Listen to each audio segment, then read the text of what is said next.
Hello Team Rosa, meron na naman po tayong katanungan dito galing kay Judy Batislaon. Shoutout Judy, ask lang ko ma'am, may Saudi license ako dito.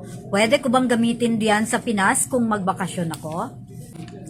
Kung may valid Saudi license ka Judy, ay pwede mong gamitin pagdating dito sa Pilipinas. Pero meron lang pong period na pwede siyang gagamitin. It is within 90 days upon arrival sa Pilipinas. Pero kung ito ay gusto mong i-convert into Philippine license, ay po pwedeng gamitin ang valid foreign license.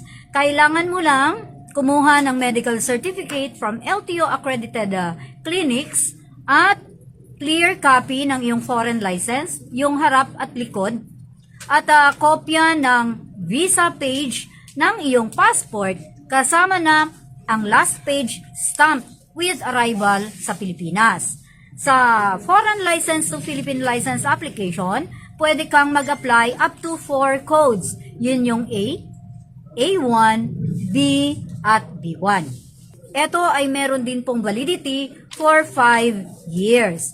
Ang babayaran po natin ay 685 pesos for LTO fees.